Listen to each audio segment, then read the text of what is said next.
This episode of the WWE podcast is brought to you by Stello Mints. Okay, so let me tell you why I love these mints. These are now my go-to whenever I'm feeling stressed. I work from home and I also have to work in the office. And if I have a meeting that really stresses me out, it just kind of puts me in a really bad mood and makes me anxious.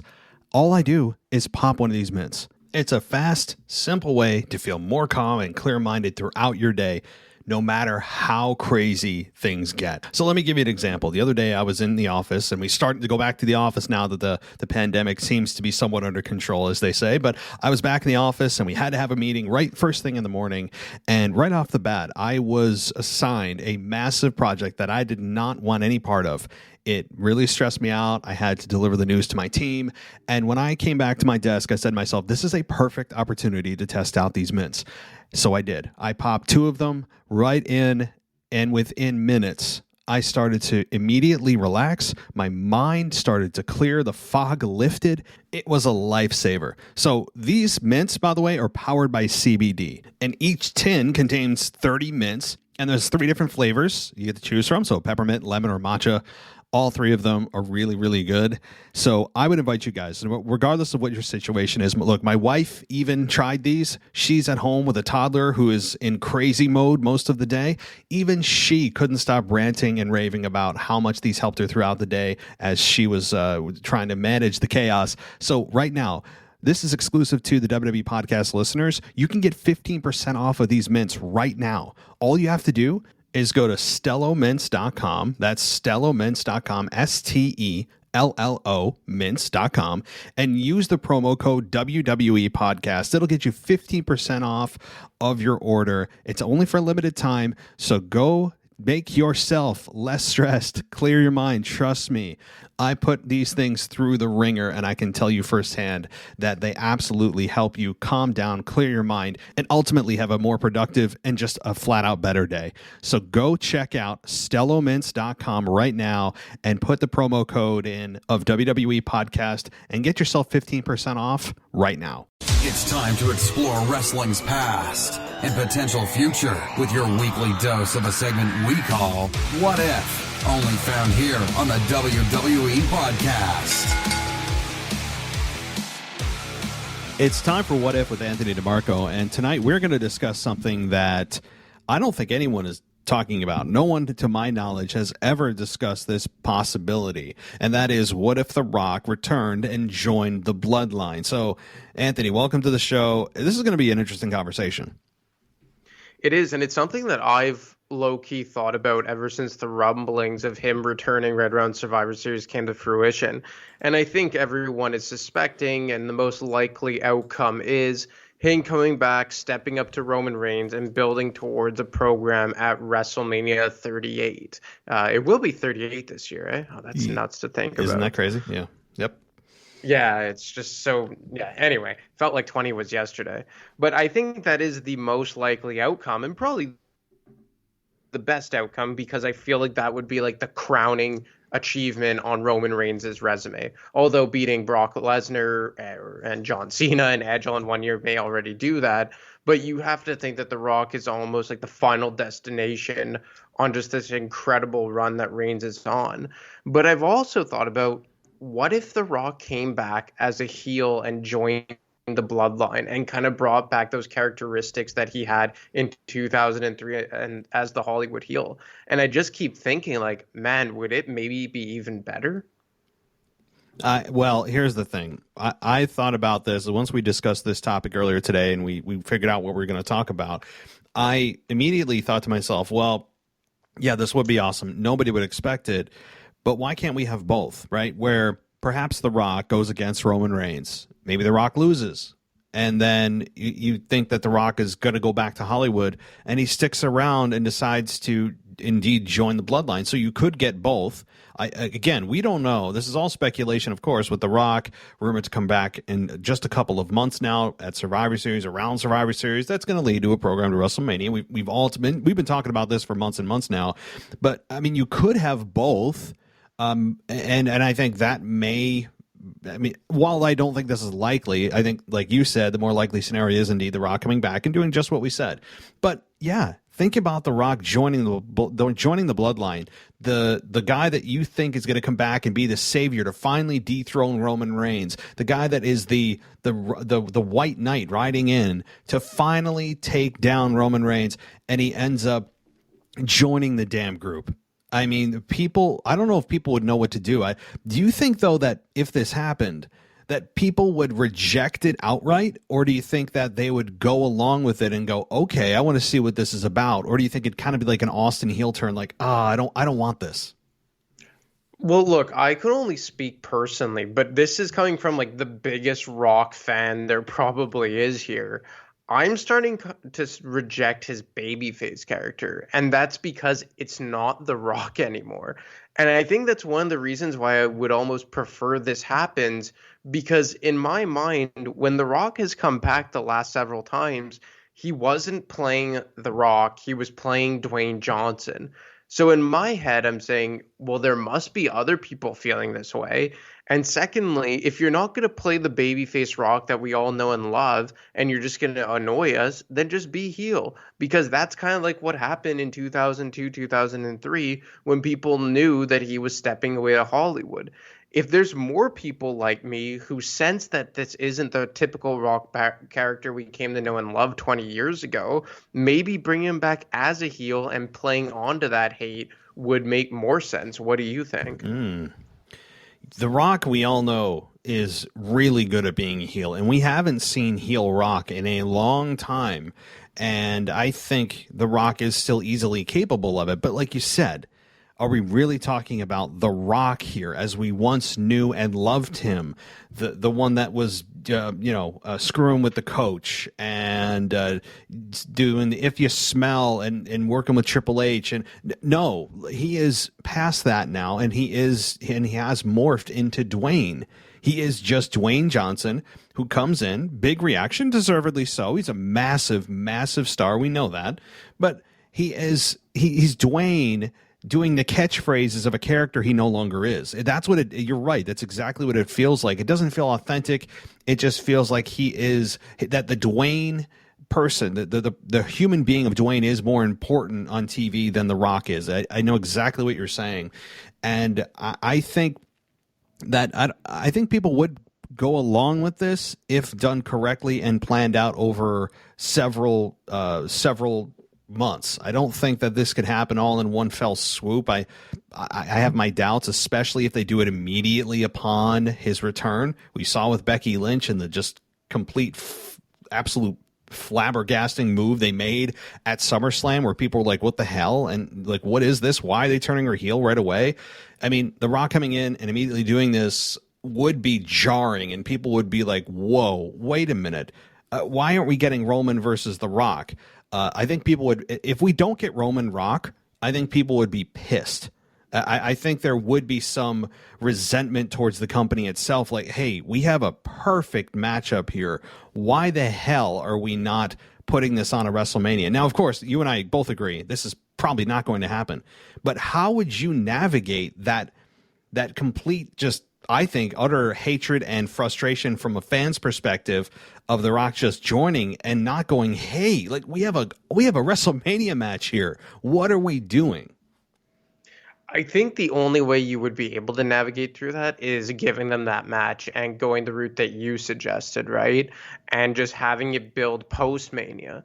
But that's pretty much why I don't think this will ever happen, because any way you cut it, for them to bring The Rock back as a heel and make him join forces with the Bloodline, they would need him for a much longer amount of time. Because obviously, if you want to do it post WrestleMania, that involves him being around until at least SummerSlam to give it at least a somewhat legitimate run. And if you wanted to even do it instead of a match and just build it from right away from Survivor Series to Mania, you would need more appearances from The Rock on TV to build this character, to explain why he made this decision, to get actual heat behind him. As opposed to now, if you bring him back as the status quo, the typical babyface, he comes in one every 5 to 6 weeks and he does his, Rock's greatest hits and does If You Can Smell, and then he walks off. there would be no need for character development because the character is already set in stone. It's already gravely in the mind of fans. But if you even wanted to build him as a heel in a 4 to 5 month span, you would need him maybe once every 2 weeks at minimum to really start driving home this new type of character. So, I mean, I think the only way that they could do it is if they did the rivalry and the one-on-one match with Reigns and then turning him heel. But for all the points I just outlined, I just don't see it happening. Yeah, no, I don't either, and I'm not trying to negate the entire point of this show. I mean, we're going to go down that path in a minute, but I do want to bring up just some logical things that I'm sure fans are thinking, like, well, why wouldn't WWE give us this match? But the reason I don't think that they probably won't do this situation we're talking about with The Rock joining the Bloodline is because of the time commitment it would create for The Rock, which we know his movie schedule is constantly booked. He works out like 9 days a week. I mean, the guy is just a machine. We know this. So I don't think that this will happen simply because of a time commitment that it would take instead of just Rock coming in.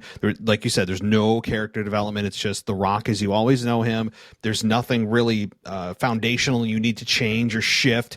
If we do see a change or a shift, that tells you that they are going to do something more long-term with The Rock. I highly doubt it. But let's go down the road. Let's have a little fun here. Let's just say The Rock and Roman have their match at WrestleMania, because this is the most likely scenario if this were to play out. We have Roman Reigns beat The Rock, as most of us assume, but I mean, that's not even a given. I've heard a lot of good theories about why The Rock should win at WrestleMania, but let's say Roman beats The Rock. Hook or crook, I don't care how he does it. He ends up beating The Rock. The Rock's defeated, sitting in the middle of the ring. Next night on, say, Raw. I mean, I don't know if Roman's going to be drafted to Raw or SmackDown. Let's pretend he's on Raw. So the Monday Night Raw after WrestleMania, Roman comes out and starts gloating about how there's nobody left, and he truly is the head of his family's table, and he is the alpha male. And The Rock's music hits. People think that The Rock is going to challenge Roman Reigns once again, and instead we get The Rock turning heel and joining the Bloodline. I think the only way to do it would be post-Mania, the Monday Night Raw after.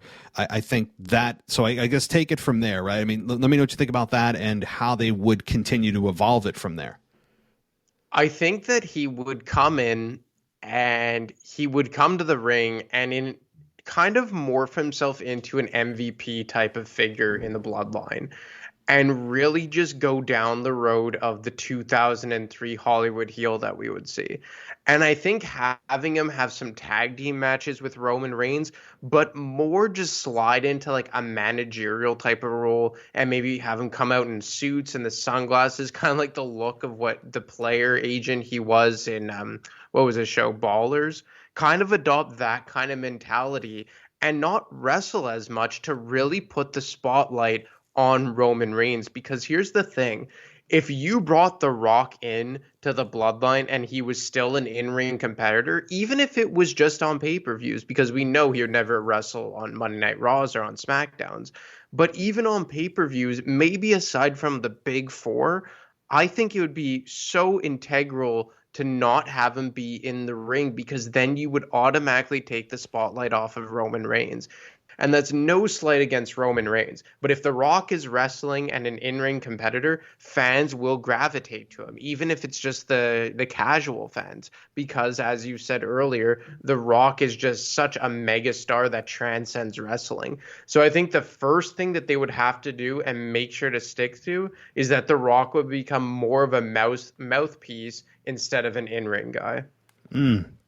Yeah, definitely. I mean, The Rock at this point doesn't need to do anything regular or even semi-regular in the ring. He can carry a promo. We know that. We know that the Rock is capable of telling a story without being in the ring very well. He's got that gravitational pull on TV, and you want to make sure, like you said, to make sure that you don't pull that away from Roman, who is really the goal here. The goal is to help build Roman, not build The Rock. So we do have to think about this in terms of, as I said last week, all roads lead to Roman. But in this case, this is when it makes sense to do it, not in a forced way, but in a way that I think would take his career even to that next level if it's possible. So The Rock doing that, being the mouthpiece, and not being there all the time, but acknowledging Roman Reigns and doing it in a very kind of resistant way, but saying, yeah, you really are the head of the table. And then, I don't know who Roman's next opponent would be. I mean, I honestly don't know where you go after The Rock. I don't know, outside of Stone Cold coming back from retirement. I mean, I honestly have no idea. To me, there's nobody above The Rock. Do you have any idea? Say this happened. Say The Rock joined Roman Reigns, and Rock isn't there all the time. He's more of a mouthpiece. Occasionally, he'll come back and maybe help Roman when needed. But where the hell would they go if Roman Reigns beats The Rock? Say The Rock joins the Bloodline. Who the F is going to face Roman Reigns past that? I mean, I don't know. It's crazy, right? Because presumably he will have gone through at least Finn Balor and Brock Lesnar by then, and John Cena, and John Cena and Edge, and and Daniel Bryan. So you figure that there will even be another guy between Brock and The Rock in the Royal Rumble time, and maybe that's Kevin Owens again. I have no idea, to be honest with you, but I would have said Big E. I truly would have said Big E, but I think they really fast-tracked his push. Whether you think that's wrong or right, I'm somewhere in the middle. They really kind of pulled the rug out from under that. So he's off the table. I guess they could try and do Drew McIntyre again, but I have a feeling that Drew McIntyre is going to be that buffer between Brock and Rock around the Royal Rumble season. So in my head, I'm just like, is it maybe a guy like Damian Priest? Will Damian Priest in 8 years time be ready for a push like that? Because to your point, I really just don't know anymore, unless they turn a Seth Rollins babyface, but I don't think that would really be right either. So I don't know. I felt like Big E was the slam dunk option, but ever since he got named or won the championship last week on Monday Night Raw, their options are really few and far between. Yeah, I mean, I ranted about the whole Big E victory, and just one small sidebar on that. I mean, I know I haven't really heard your thoughts on it, but Big E to me, while I understand people feel like, oh, it's overdue, he deserves it, and I understand the tenure. He's been there a long time. Well, guess what? A lot of guys and gals have been there a long time that work hard and dedicate their life to it, and we don't, complain about them not being champion. I mean, Cesaro may be one case, but people aren't breaking down the walls about that. I just have a problem with the character of Big E, just as I've had the problem with Kofi Kingston, even more so with the character. So to me, it's not about Big E as in a work ethic. It's not about Big E being there long enough or even skipping the line ahead of too many people. It's just flat out his character that I can't stand, that I have a problem with. There was no real build either. It was just kind of like, hey, I'm cashing in. I'm going to cash in. I'm going to cash in. And he cashes in. So anyway, that is a deep, dark hole for me that I have gone down on many shows so far this week. But I don't know where they go beyond The Rock. If The Rock loses and then joins the Bloodline, or even if he just went away, I think that it has to be somebody in-house. It can't be another legend, because it shouldn't be another legend now that I'm thinking about it. Number one, there's no more legends to really pick from. Austin's not coming out of retirement. I mean, Hulk Hogan, of course, isn't coming out of retirement at 75 years old. I'm just thinking of the biggest names possible, and they're just not there. They're not there. So I think you do have to go with somebody in-house. I think Drew McIntyre, if The Rock is not going to be at WrestleMania, they go with Drew McIntyre versus Roman Reigns at WrestleMania. That has been talked about as a main event for WrestleMania for a couple of years now. So that to me would be probably the guy to do it, would be Drew McIntyre. He's hiding under the radar right now. Drew is just kind of spinning his wheels, and I think that's okay. I want Drew to take some time away from the spotlight and feel like he's not there on a weekly basis. So that's cool. I'm fine with it, and it's much needed. So honestly, if you're going to put a gun in my head, I would say Drew McIntyre is probably your guy to do it. If The Rock did come back and agree to do first the build with Roman Reigns leading to a one-on-one match, and then later on joining the Bloodline, do you think you would need at least a year and a half of him doing somewhat regular appearances? Would you be able to just go on a touch and go basis and just take it by ear? How much time do you think it would require if The Rock were to agree to do the Bloodline storyline? It would take a lot of time and effort. They would have to really believe that The Rock joining the Bloodline is a better option than The Rock coming back as The Rock / Dwayne Johnson and doing his shtick and doing his catchphrases and doing a rock bottom at people's elbow and maybe winning a match here and there. They would have to believe that this is going to be a more profitable, better story to help build Roman Reigns than the probably 99% chance of the other option that's going to happen. And I think that, again, we'd have to look at The Rock's schedule. WWE's got to look at The Rock's schedule. Is The Rock willing to commit that amount of time? I think it would take many months, and The Rock wouldn't have to be there every week, but even if he's there famously via satellite during the John Cena program about a decade ago now, I mean, he could still join via satellite, send in messages from his phone, be there maybe once a month or every other month even. Like he could still be attached without actually having to physically be in the arena. And I think that's probably how they'd have to do it. But if they were going to do it, yeah, they'd have to do it semi-regularly, minimum once every 2 weeks, ideally every week in some capacity, satellite, video message, FaceTime, I don't care. They would have to, because this is something that would be there's a seismic shift in how we view The Rock, who has not been heel in like 15 years.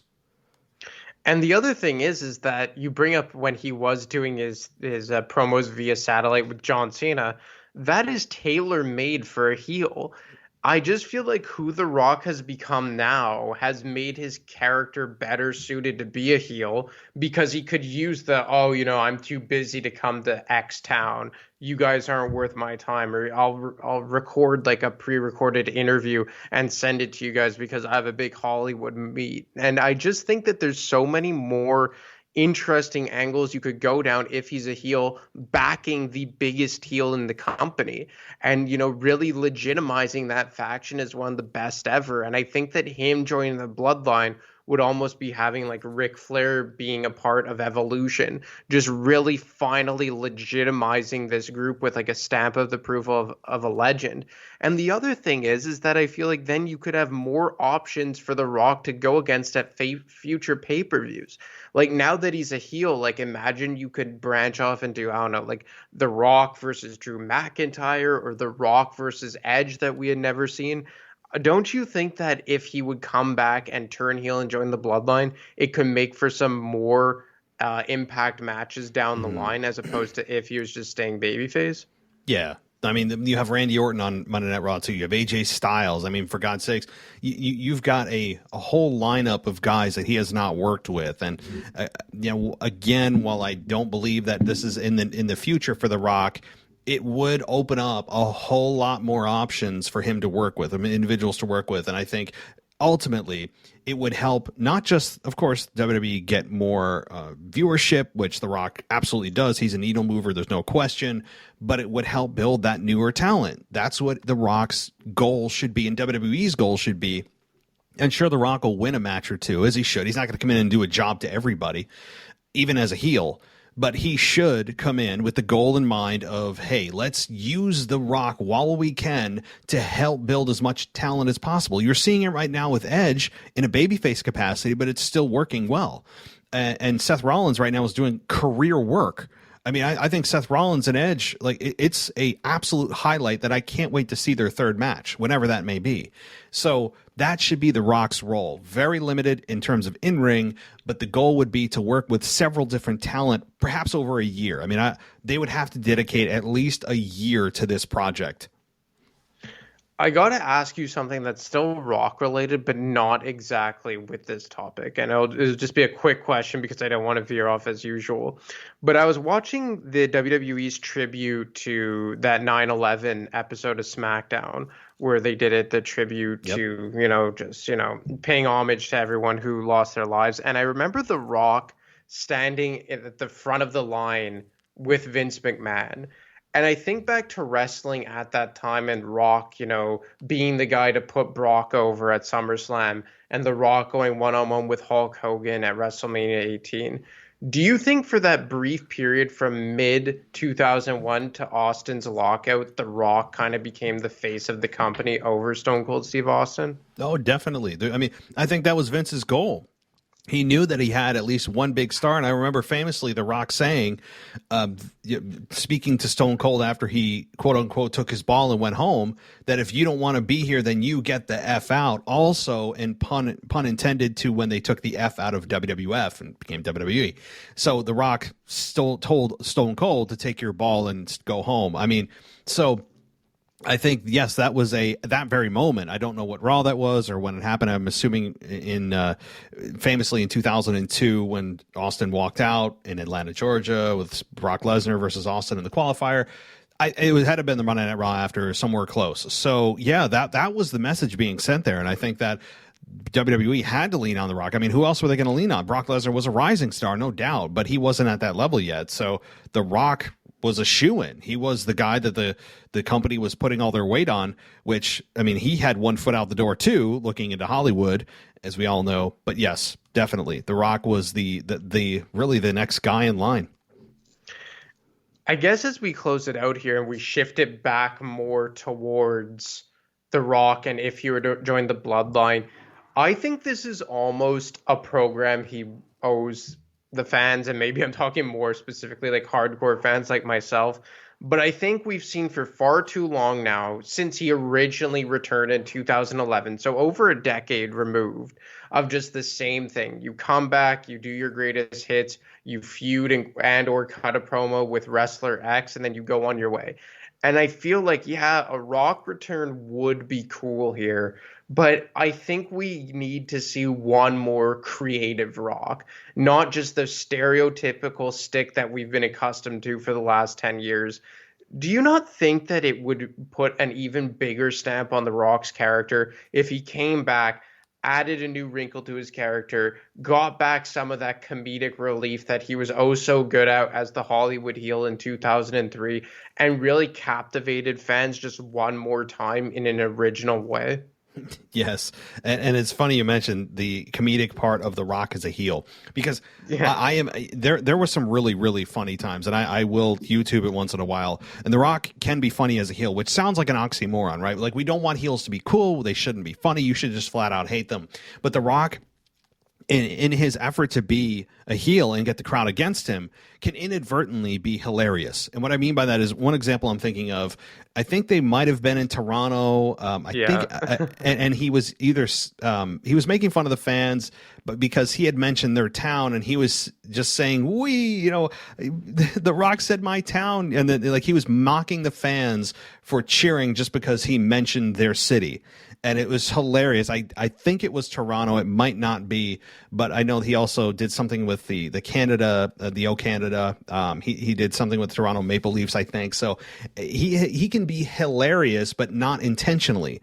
So I would love to see that part of The Rock in a babyface role. He has had some of the most iconic, hilarious promos of all time. I remember right before Armageddon 2000 when he imitated every single one of his opponents, from The Undertaker to Stone Cold to Triple H. I mean, it was hilarious, and I remember that very well. And so, yeah, definitely. Yeah, I think The Rock still has so much more to give. And don't get me wrong, the nostalgic act where he comes back and does The Rock's greatest hits will never get old in some capacity. I will always, have time for the classic Rock act. But at the same time, how talented of a guy he is. How charismatic of a guy he is. How would it be if he just for one last time let the chains off a bit? And I just think how it would help Roman Reigns. Like, can't you see The Rock being in a MVP type of role to Bobby Lashley, but obviously on such a more gigantic scale because, it's The Rock and not MVP. And I just feel as though, like, even like I pull a lot of parallels between Ric Flair and Triple H and Evolution. Like, Triple H only really got cemented as an overwhelming elite level talent once he got to Evolution, at least in my opinion, and he was affiliated with one of the best of all time.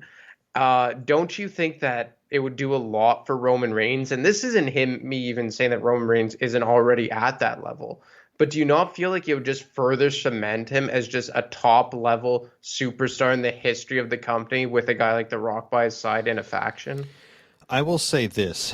if they decide to bring The Rock back, can convince him to do this, just as or similarly to what we just said about The Rock coming back, maybe facing Roman, losing at WrestleMania, and then joining for a year and trying to get Roman over more as a heel, that will send such a message to fans that they are not just all in. They are going in on a superstar like they've never gone in before, to bring back one of the greatest of all time to be second fiddle. And I don't mean that disrespectfully. I don't mean it that they demean The Rock, but really on kind of a two-man power trip with backup. I mean, unless Brock and Roman do that, which I think actually is a little more likely that Brock and Roman eventually do join forces because Brock's actually there now and it'd be fun as hell to watch. But I think that you would have a message sent from WWE like, we are 2,000% in on this guy being the biggest star of all time, to bring back one of the biggest stars of all time, to have a multi-month into maybe a multi-year plan of building this guy as the biggest star ever. I mean, it would be like, I can't even, people don't understand like how much this would really just say to fans that this is the guy that we are going to put our hat on and lean on for the next 5 to 10 years. I mean, they're already doing that now, and Roman has put WWE on his back for the last year and change now, but I don't think people understand the monumental really consequence of this. Well, a quick rumor coming down the pike here, and who knows if there's any legitimacy to this, but I'm seeing on the Sportster right now that WrestleVotes is reporting that if this week Raw generates a lot of higher ratings, it may result to WWE opening up the box to showcase more main stars on both brands. So, well, I mean, are we going to see another wild card rule coming in? I've already ranted about this on Twitter, and I know the draft is 2 weeks away, and I know that they have very rarely, if ever, stuck to, you and I have talked about this, stuck to the damn rules of the draft, which I think would behoove them, instead of just willy-nilly not following their own rules, wild card, quarterly invitational, showing up with no explanation. They have constantly just bastardize their rules, and I really hate it when they do that with no explanation, as if we're just supposed to accept it. That's the worst part. And Roman Reigns on this week's Raw, to your point, and the poll that you're looking at, I think is, while I'm fine with Roman showing up on Raw if there's an explanation, I also understand the purpose of it.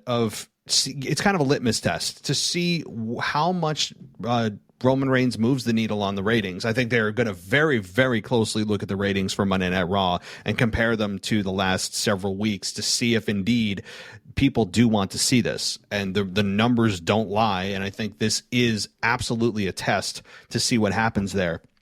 And I'm fine with it if there's an explanation for it. Like, any champion can float between brands as they wish. Okay, fine. Just tell me that. But don't tell me that there's a hard split and then have people willy-nilly show up. That I don't like. If they want to do that rule that champions can float between brands, I wouldn't be opposed to it. But then you got to get rid of, I guess, the Universal Championship, right? Like, you're not going to get rid of the WWE Championship. You're going to have to get rid of one of the women's championships. You're going to have to get rid of one of the tag team championships.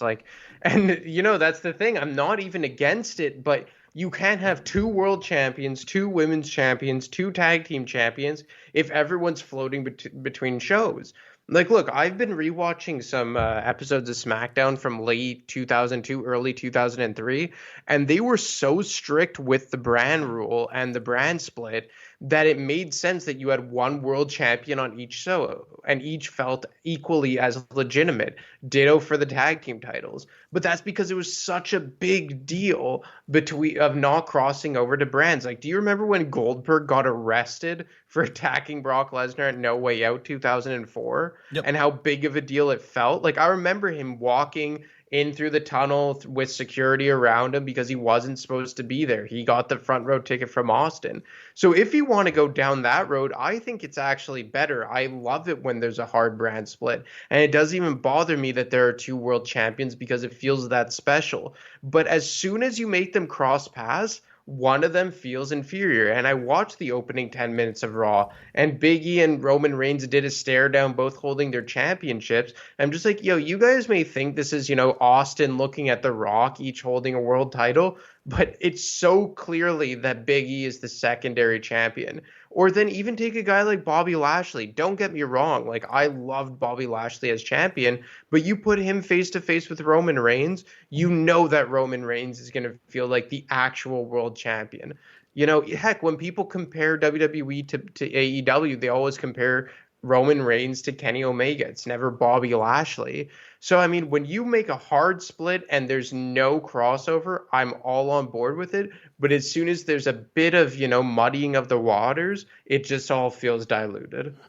Well, I didn't see the opening segment of Raw, but that doesn't surprise me.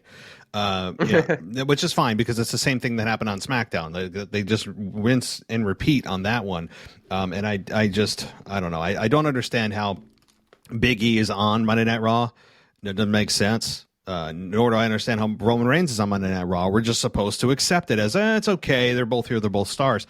But yeah, Big E does not feel like a real champion. I'm sorry he doesn't. I do not believe it from a character perspective.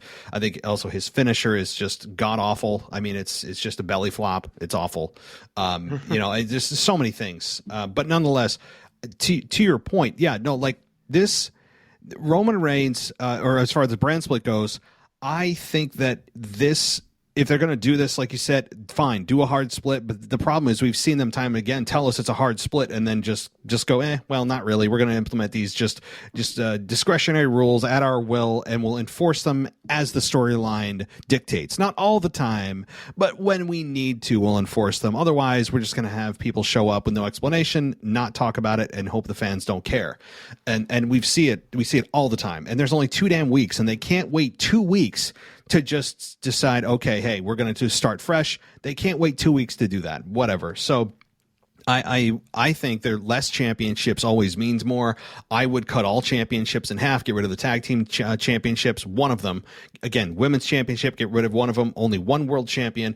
Even if they were going to do a brand split, you could still minimize the championships and have those mean more. Then the problem, though, becomes, I know what someone's going to say, well, then that could leave one brand with no championships. That's the balancing act, though. You got to have, try to split it as best you can with the storylines so that you have roughly half of those championships on any brand at any given time. So that's what I would do. I don't like more championships. To me, they always mean less. They're not going to do this, but that's how I would do it. But what about in the Ruthless Aggression era where each brand had 5 championships, but it was an actual hard split to the point that each brand had their own exclusive pay-per-views, a concept I really liked. Did it still bother you then, the more championships? I think that the brands having their own pay-per-views, they found out fairly quickly that the ratings and their buy rates at that time were not as good, because you have a lot of talent on, say, Raw or SmackDown that the fans were like, well, it feels half important, right? Because it's only half the roster. It doesn't feel like it's something I have to tune into and invest my money in. Now, this is a different era. People aren't buying pay-per-views as much, although you still can. I don't know who is, but you can.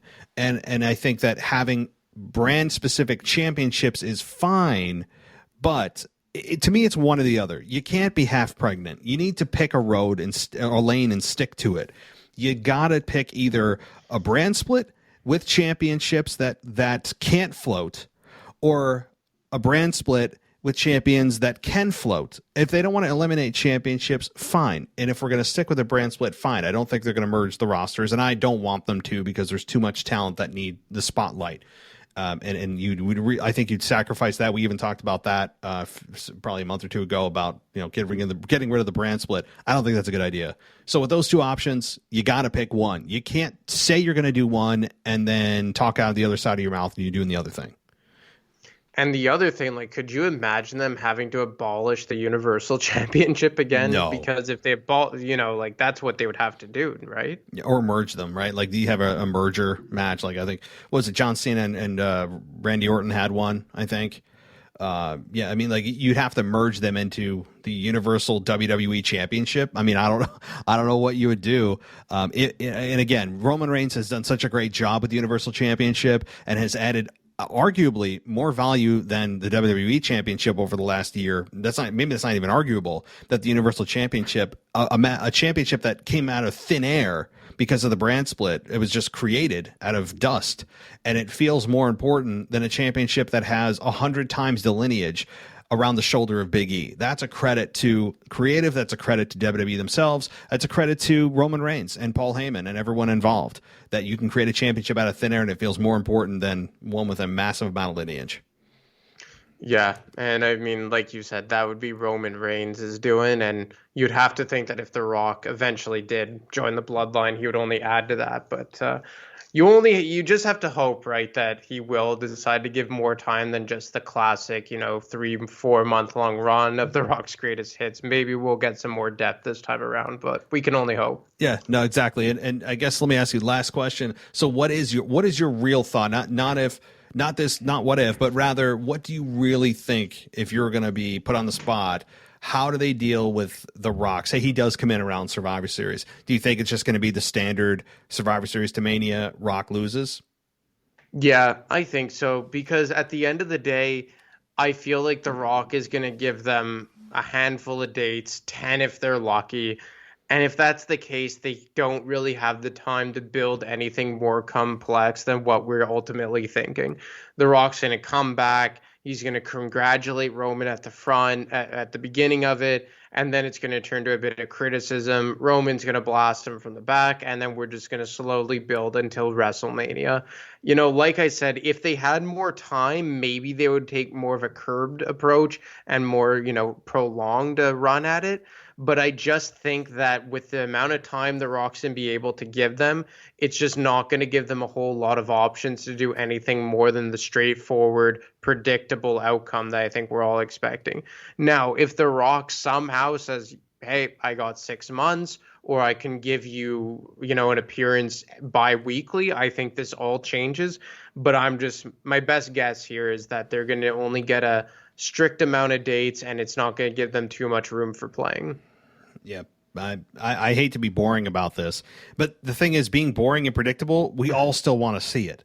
I know that, we're creating a scenario that sounds like, oh, well, it's just going to be this and this, but we all still will be on the edge of our seats with this. We all want to see The Rock go face-to-face with Roman, and then see the promos between the two, and then ultimately build for 5-6 months to WrestleMania 38 in Dallas.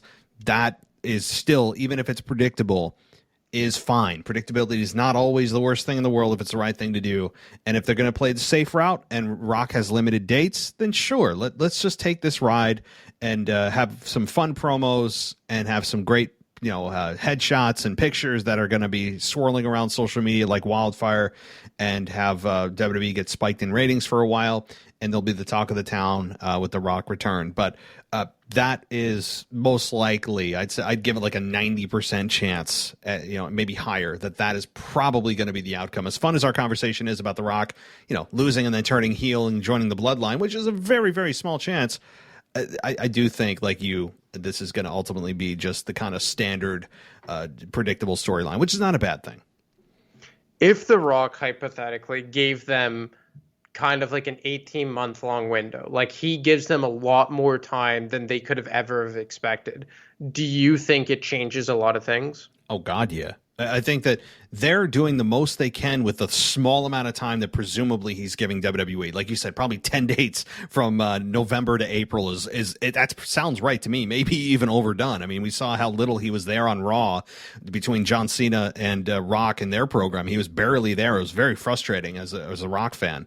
And I think that if indeed he somehow has an open schedule, which it doesn't seem likely, but if he did, this whole thing changes on a dime. What I think would happen then, The Rock wins. I think The Rock wins at WrestleMania, and The Rock goes on a several-month reign as Universal Champion on SmackDown. Fox would be wetting their pants over that, and I mean, they would lose it. And then you have a Rock consistently on SmackDown for several months defending his championship, and still limited. I think he should be still limited to only wrestling on pay-per-views.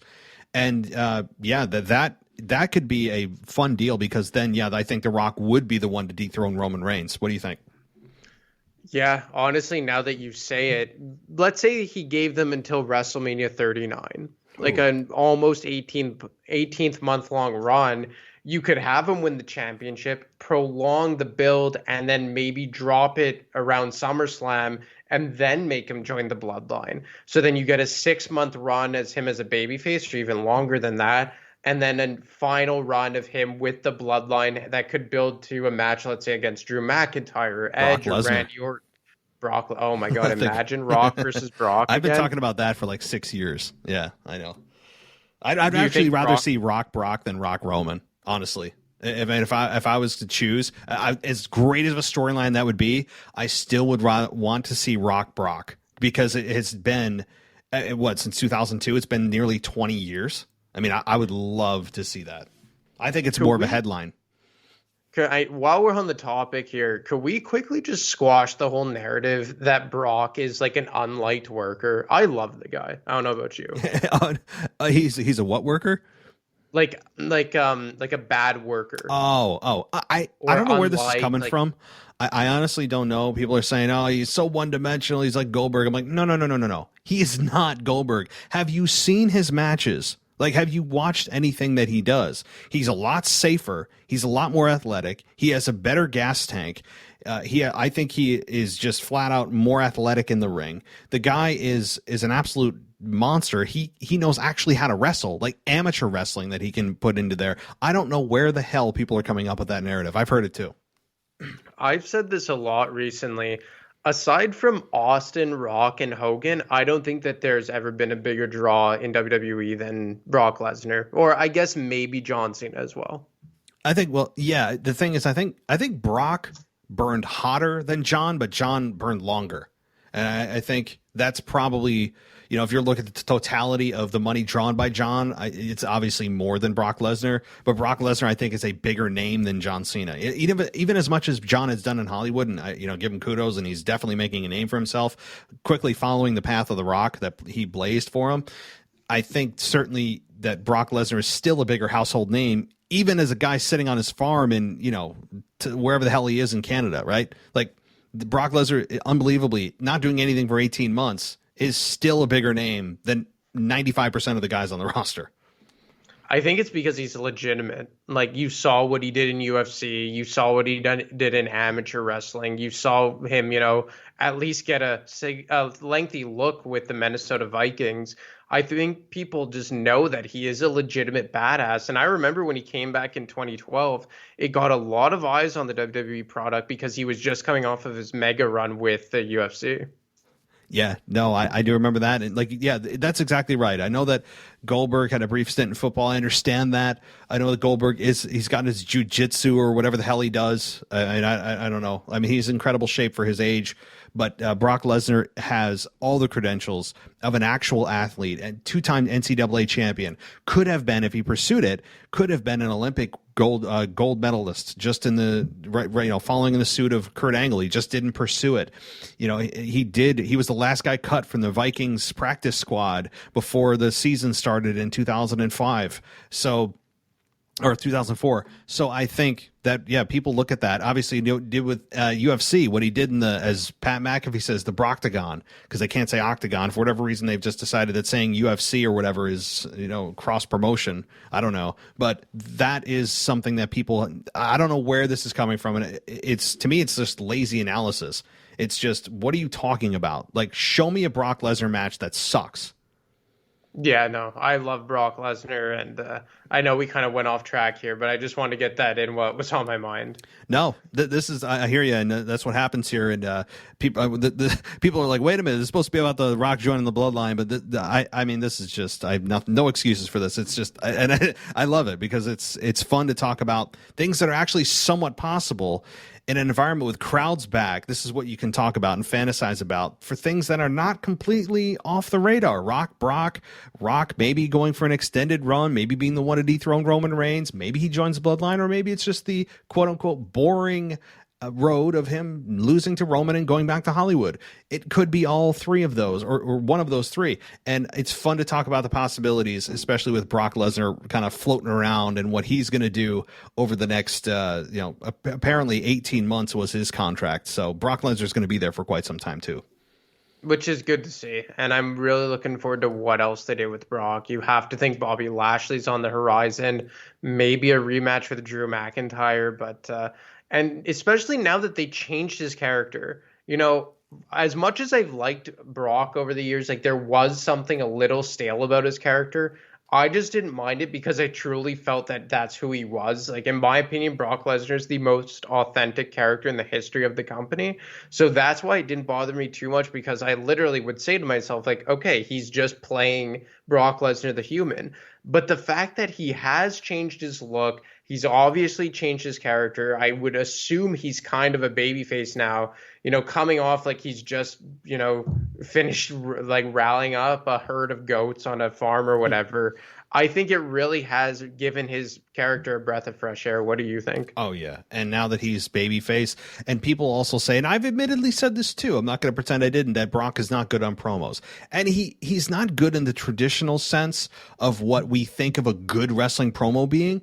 But as I kind of thought about it, I don't know if Brock's bad on it or he's just really good at the way he delivers his promos, because he's good on the microphone to the extent that he is just, as you said, authentic.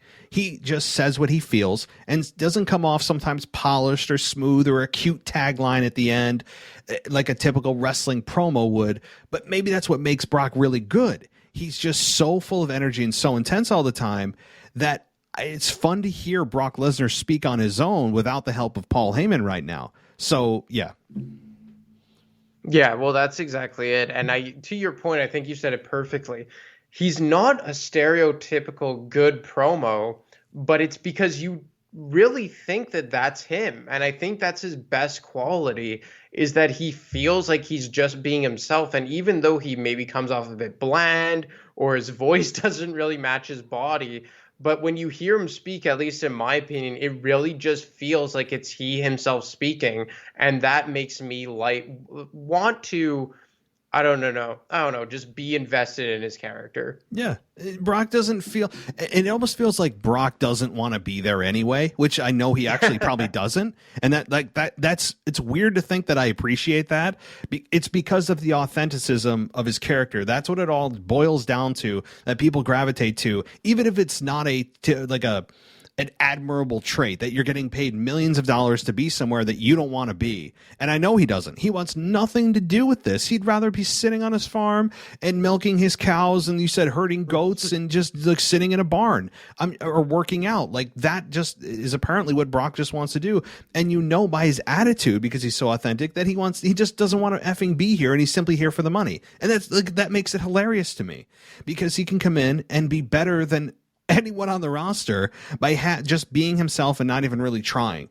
That's what is so damn good about Brock, and Brock is so good in the ring that that speaks for itself too. So yeah, I know this wasn't supposed to be about Brock Lesnar, but it somehow did morph into it. And imagine the paycheck that Brock Lesnar's getting, a guy that hates people, legitimately hates crowds in terms of not maybe in the arena, but hates traveling, just doesn't want to see or talk and hear it from anybody, to go to Saudi Arabia in October and face Roman Reigns.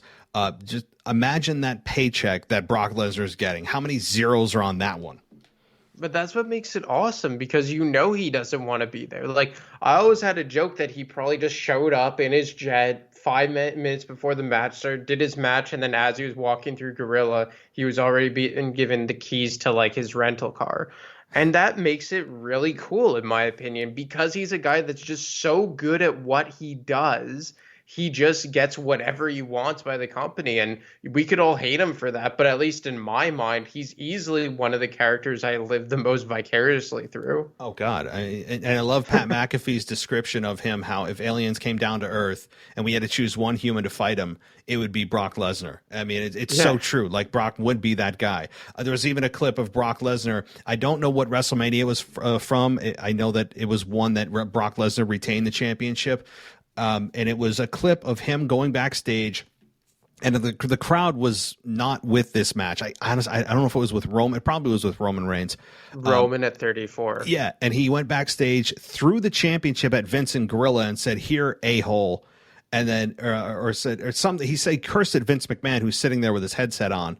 and then Vince like said something back to him. It just the audacity. It's so like, it doesn't get any more defiant than a guy that's paying you millions to be there. You come backstage, throw your championship in disrespect to the boss. I mean, this is unscripted stuff.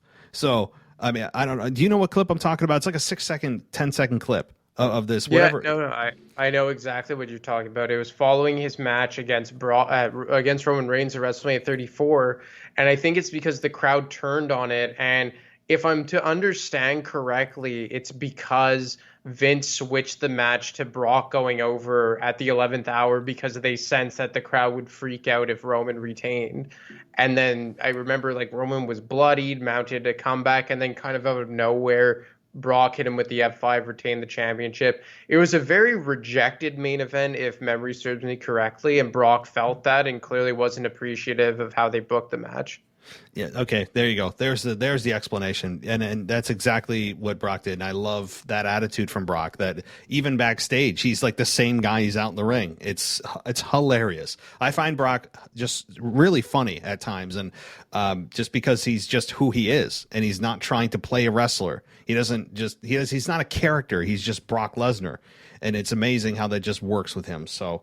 All right. Well, let's close this out here. I mean, we're now in just I don't know where the hell we are in terms of topics now. It's great. But all right, Anthony, before you go, just let everyone know, of course, where they can find you on social media. Oh, you can find me at AdaMarco25 on Twitter and the same handle on Instagram if you guys want to see pictures of my ugly face. I'm just kidding. Very good. Yeah, no, I hear you. And go follow, guys. You, of course, can check out Anthony and his rivalries every single week on Fridays right here on the WWE podcast. So, Anthony, so much fun, way off topic, but we did at least cover what we were supposed to. We just added more. How about that? We gave everyone more than they expected. That's how I'll look at it. Yeah, we'll look at it as a little bonus part of our episode, as that's the best explanation we could give when we go off the rails. Yeah, you guys got bonus content, so you're the benefactors of this. It's not that we screwed up. You guys got more content than you expected, and it's bonus. Yes, that's how we'll sell it. So, all right. Well, thanks so much, man, and we'll be chatting next week. Yeah, man. Looking forward to it. All right. See you later.